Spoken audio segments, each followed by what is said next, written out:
ஆயிட்டான் குழந்தை. என்ன செய்வான், கேம் நைட்டு தூங்கும் போதெல்லாம் வந்து கை வந்து விளையாடுற மாதிரியே இருக்கும் அவனுக்கு. அப்புறம் உன்னால சாப்பிட முடியாது, நீ அப்புறம் படிக்க முடியாது, நீ நல்ல பையனா இருக்க முடியாது. அதனால கேம்லாம் விளையாடக்கூடாது. உனக்கு எதுனாலும் அதுதான் சொல்லிட்டாங்க, நீ என்ன பண்ணணும், ஓடி விளையாடணும். சரியா?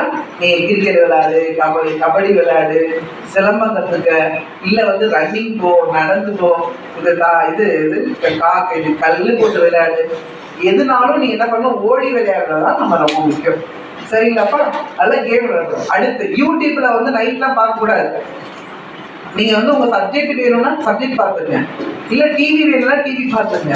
சும்மா வந்து தனியா வந்து போனை வந்து நிறைய நேரம் யூஸ் பண்ணவே கூடாது. நைட்டு 9 மணிக்கு மேல வரைக்கும் போன் யூஸ் பண்றது யாரு இருக்கா? யாரும் யூஸ் பண்றீங்க 9 மணிக்கு மேல? பேரண்ட்ஸ் தெரியாம, அப்பா அம்மாவுக்கு தெரியாம போன் யூஸ் பண்ணக்கூடாது. சரிங்களா? அதுக்கு எடுத்து உங்களுடைய போட்டோவை யாருக்கும் அனுப்பவே கூடாது. சரியாப்பா? யார் அனுப்புறா? பொம்பளை பிள்ளை அனுப்புறீங்களா? போட்டோலாம் அனுப்பக்கூடாது. இனிமே 9th போவீங்க, அனுப்பக்கூடாது. அம்மா அப்பாவுக்கு ஏன்னா உங்க போட்டோ வச்சு என்ன செய்ய போறோம், ஒன்றும் இல்லை, நீங்க அனுப்புறாலும் வேஸ்ட். அதனால தயவு செய்து எப்போ ஒருத்தவங்க அனுப்பக்கூடாது. ஏன்னா அனுப்புறதுக்கான தேவைகள் நமக்கு இல்லை. அது அப்பா அம்மா இருப்பாங்க, அவங்க பார்த்துக்குருவாங்க. எக்காரணத்தை கொண்டு போட்டோ வந்து அனுப்பவே கூடாது. முடிஞ்ச வரையும் நம்ம டிபின்னு ஒன்று வச்சிருக்கோம், தெரியுமா? என்னது அது? டிபி என்னது?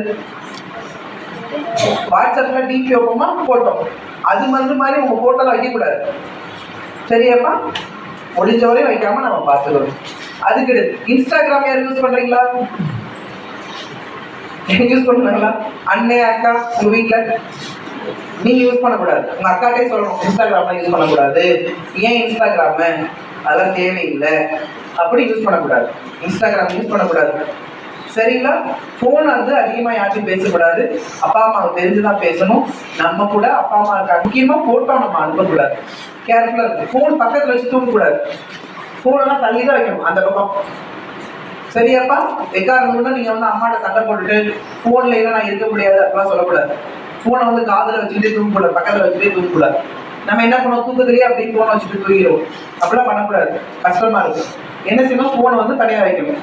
சொன்னால முன்னாடி தூங்குறதுக்கு முன்னாடி 1 மணி நேரத்துக்கு முன்னாடி போன் யூஸ் பண்ணக்கூடாது, டிவி பார்க்கக்கூடாது சொல்லிட்டாங்கல்ல, அது மாதிரி நம்ம ஃபாலோ பண்ணணும். சரிங்களாப்பா? ஆமா. வந்து நமக்கு வந்து 19 நம்பர் கால் பண்ணலாம், இல்லை நம்ம போட்டி நம்முடைய ஸ்கூல்ல சொல்லலாம், இல்லை நம்மகிட்ட சொன்னீங்கன்னா நேரடியாகவே என்ன பண்ணுவோம், அந்த நபர் மேல வந்து போலீஸ்ல புகார் கொடுத்து வழக்கு பதிவு செஞ்சு அவரை அரெஸ்ட் பண்ணி ஜெயில போட்டுருவோம். இந்த குழந்தைகளுக்கு மன